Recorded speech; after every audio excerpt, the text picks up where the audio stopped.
தாம்பரம் ரயில் நிலையத்தில் 4 கோடி ரூபாய் பறிமுதல் செய்யப்பட்ட விவகாரத்தில் நயினா நாகேந்திரனுக்கு இன்று சம்மன் அனுப்புகிறது சிபிசிஐடி. மேலும் சிலருக்கும் சம்மன் அனுப்பப்பட உள்ளதாகவும் தகவல்.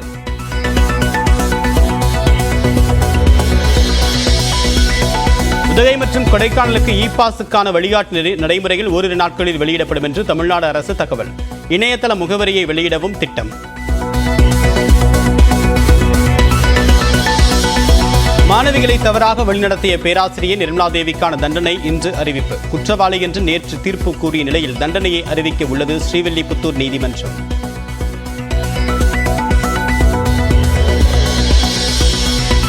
நாகை மீனவர்கள் மீது இரும்பு கம்பி மற்றும் கட்டையால் தாக்குதல் நடத்திய இலங்கை கடற்கொள்ளையர்கள் GPS, வாக்கி டாக்கி, வஞ்சிர மீன் மற்றும் வலை ஆகியவற்றையும் பறித்து சென்று அட்டூழியம்.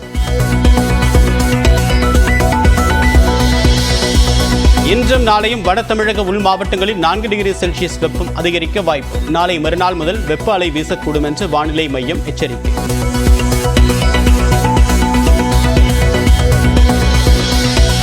மேட்டுப்பாளையம் அருகே ஆலங்கொம்பில் பொதுமக்கள் சாலை மறியல்.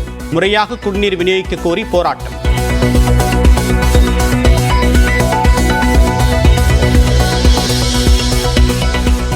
ரத்தம் உறையக்கூடிய பக்க விளைவை கொரோனா தடுப்பூசி ஏற்படுத்தக்கூடும். தடுப்பூசியை தயாரித்த அஸ்ட்ராஜென்கா நிறுவனம் இங்கிலாந்து நீதிமன்றத்தில் ஒப்புதல்.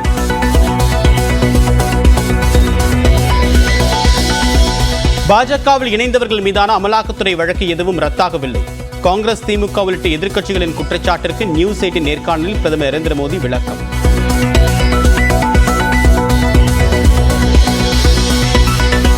பாஜகவிற்கு ஆதரவு அளித்ததால் ஊழல் செய்த அஜித் பவார் மீதான வழக்கில் நடவடிக்கை இல்லை. திமுக அமைப்பு செயலாளர் RS பாரதி குற்றச்சாட்டு.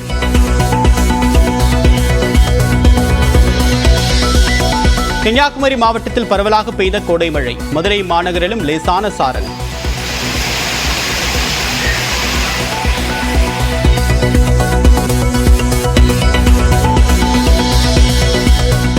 இசைக்கு பாட்டா, பாட்டுக்கு இசையா என்று கவிஞர் வைரமுத்து கேள்வி எழுப்பிய விவகாரம். இளையராஜாவை பற்றி இனி குறை கூறினால் விளைவுகள் கடுமையாக இருக்கும் என்று சகோதரர் கங்கை அமரன் எச்சரிக்கை. இனிமேல் வைரமுத்து அவர்களே மரியாதை தான் பேசிகிட்டு இருக்கேன். இளையராஜா அவர்களை பற்றி ஒரு சின்ன குற்றமோ குறைகளோ நீங்கள் சொல்வதாக இருந்தால் அதற்குரிய விளைவுகளை நீங்கள் வேறு மாதிரி சந்திக்க வேண்டியிருக்கும். உதகையை தொடர்ந்து ஈரோட்டிலும் வாக்கு எண்ணிக்கை மையத்தில் செயலிழந்த CCTV. உரிய நடவடிக்கை எடுக்குமாறு திமுக சார்பில் தேர்தல் ஆணையத்தில் மனு.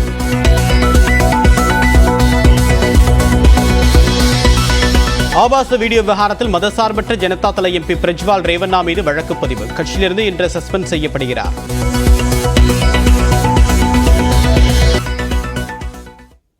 சீரான குடிநீர் விநியோகம் வழங்க கோரி மேட்டுப்பாளையம் சத்தியமங்கலம் சாலையில் சிறுமுகை, ஆலங்கொம்பு, ஜடையம்பாளையம் பொதுமக்கள் சாலை மறியல் போராட்டத்தில் ஈடுபட்டிருக்கிறார்கள். விவரங்களுடைய நிகழ்ச்சிய செய்தியாளர் யோகேஸ்வரன். எவ்வளவு நாட்களாக இந்த பிரச்சனை நீடிக்குது? மேட்டுப்பாளையம் அடுத்த ஆலங்கொம்பு பகுதியில் கடந்த 1 மாத காலமாக குடிநீர் தண்ணீர் விநியோகம் பாதிக்கப்பட்டுள்ளது. தங்கள் பகுதிக்கு முறையான குடிநீர் விநியோகம் செய்ய பலமுறை புகார் அளிக்கும் அதிகாரிகள் நடவடிக்கை எடுக்காததால் ஆத்திரமடைந்த பொதுமக்கள் இன்று 2வது நாளாக சத்தியமங்கலம் மேட்டுப்பாளையம் தேசிய நெடுஞ்சாலையில் டென்ட் அமைத்து போராட்டத்தில் ஈடுபட்டு வருகின்றனர். போராட்டத்தில் பொதுமக்களிடையே சட்டமன்ற உறுப்பினர் AK செல்வராஜ், ஊராட்சி மன்ற தலைவர், காவல்துறை பேச்சுவார்த்தை நடத்தி வருகின்றனர். தேவம் விவரங்களுக்கு நன்றி யோகேஸ்வரன்.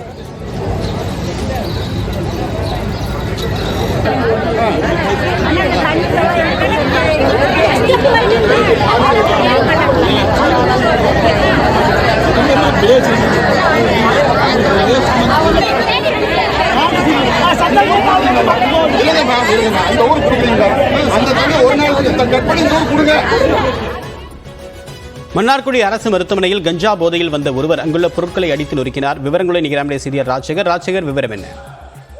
தேவப்பிரியன் திருவாரூர் மாவட்டத்தின் தலைமை அரசு மருத்துவமனையாக செயல்பட்டு வருகிறது மன்னார்குடி அரசு மருத்துவமனை. இந்த மருத்துவமனையில் பார்த்தீங்கன்னா மன்னார்குடி மட்டுமல்லாமல் சுள்ளிக்கோட்டை, பரவாக்கோட்டை, அதேபோல சவளக்கரணம் உள்ளிட்ட பல்வேறு பகுதிகளில் இருந்து நாள்தோறும் ஆயிரக்கணக்கானோர் இங்கு சிகிச்சை பெற்று வருகிறார்கள். இந்த நிலையில நேற்று இரவு கஞ்சா போதையில் மன்னார்குடி பகுதியைச் சேர்ந்த வடிவேலு என்ற நபர் அங்கு உள்ள மன்னார்குடி அரசு மருத்துவமனையில் புகுந்து சத்தமிட்டு, அது மட்டுமில்லாமல் அங்கு உள்ள நாற்காலிகளை அடித்து விட்டுட்டும் அங்கு இருந்து நின்று கொண்டிருந்த மருத்துவர்கள் மற்றும் செவிலியர்கள் மீது தாக்குதல் நடத்த முற்பட்டதும் தெரிய வந்துள்ளது. அதனை அங்கு அருகில் இருந்த நபர் செல்போனில் வீடியோவாக எடுத்து சமூக வலைதளங்களில் பதிவிட்டிருக்கிறார். தற்பொழுது இது குறித்து மன்னார்குடி காவல்துறையினர் விசாரணை மேற்கொண்டு வருகிறார்கள். முதற்கட்ட விசாரணையில இவர் ஏற்கனவே கஞ்சா போதையில் பல்வேறு சம்பவங்கள் குற்ற சம்பவங்களில் இவர் ஈடுபட்டு வந்ததாக தெரிய வந்திருக்கிறது. உடனடியாக இவரை கைது செய்து இவர் மீது நடவடிக்கை எடுக்க வேண்டும் என சமூக ஆர்வலர்களும் பொதுமக்களும் கோரிக்கை வச்சிருக்காங்க. தகவலுக்கு நன்றி ராஜசேகரன்.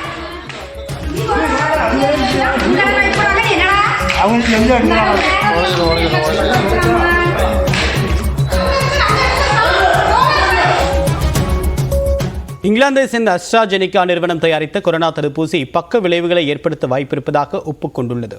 இங்கிலாந்தை சேர்ந்த ஜேம்ஸ் ஸ்காட் என்பவர் அஸ்ட்ராஜெனிகா நிறுவனம் தயாரித்த கொரோனா தடுப்பூசியை செலுத்திய பிறகு தனக்கு மூளையில் ரத்தம் உறைந்து அன்றாட பணிகளை மேற்கொள்ள முடியவில்லை என்று குற்றம் சாட்டினார்.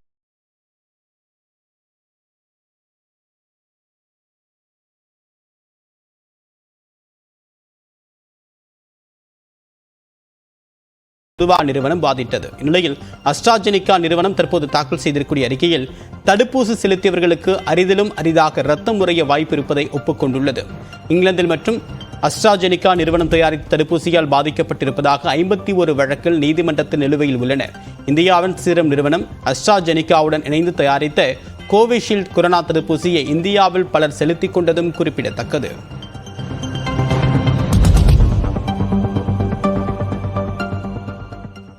நாகப்பட்டினம் மாவட்டத்தை சேர்ந்த மீனவர்களை கடற்கொள்ளையர்கள் இரும்பு கம்பி மற்றும் கட்டையால் தாக்கிய சம்பவம் அதிர்ச்சியை ஏற்படுத்தியுள்ளது. நாகை மாவட்டம் வேளாங்கண்ணியில் உள்ள சிறுதூர் மீனவ கிராமத்திலிருந்து முருகன் என்பவருக்கு சொந்தமான ஃபைபர் படகில் அவர் உட்பட 4 மீனவர்கள் கடலில் மீன்பிடிக்க சென்றனர். கடந்த 28ஆம் தேதி புறப்பட்ட இவர்கள் நேற்று கோடியக்கரையில் இருந்து தென்கிழக்கே 15 நாட்டிக்கல் மைல் தூரத்தில் மீன்பிடித்துக் கொண்டிருந்தனர். அப்போது அங்கு வந்த கடற்கொள்ளையர்கள் மீனவர்களை இரும்பு கம்பி மற்றும் கட்டையால் தாக்கி அவர்களிடமிருந்து GPS கருவி, வாக்கி டாக்கி, வஞ்சிரம் மீன் மற்றும் வலை ஆகியவற்றை கொள்ளையடித்து சென்றனர். கடற்கொள்ளையர்கள் தாக்கியதில் படகு உரிமையாளர் முருகனுக்கு காயம் ஏற்பட்டதை அடுத்து அவர் கரைக்கு அழைத்து வரப்பட்டு நாகை அரசு மருத்துவக் கல்லூரி மருத்துவமனையில் அனுமதிக்கப்பட்டுள்ளார்.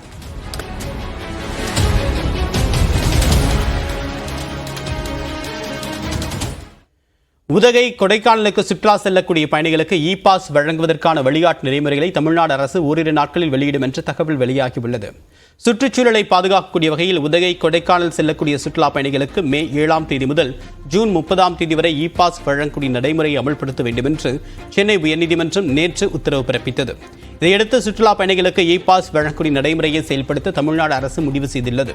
இ-பாஸ் நடைமுறை தொடர்பாக வருவாய்த்துறை, வனத்துறை மற்றும் சுற்றுலாத்துறை அதிகாரிகள் இணைந்து ஆலோசனை கூட்டங்களை நடத்தி தொடர்பான வழிகாட்டு நெறிமுறைகளை ஓரிரு நாட்களில் வெளியிடுவார்கள் என்ற தகவலும் வெளியாகியுள்ளது. கொரோனா காலத்தில் இ-பாஸ் நடைமுறை செயல்படுத்தப்பட்டதை போன்றே தற்போதும் இ-பாஸ் நடைமுறையை செயல்படுத்த திட்டமிட்டிருப்பதாகவும் கூறப்படுகிறது. இதற்காக இணையதள முகவரி விரைவில் வெளியிடப்படும் என்றும் அரசு அதிகாரிகள் தரப்பில் தெரிவிக்கப்பட்டுள்ளது.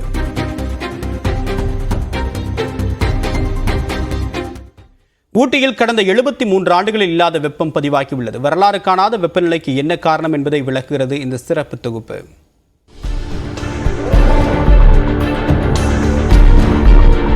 எங்கு வெயில் அடித்தாலும் ஊட்டிக்கு போகலாம், ஆனால் ஊட்டியிலேயே வெயில் அடித்தால் எங்கு போவது என சொல்லத் தொடங்கி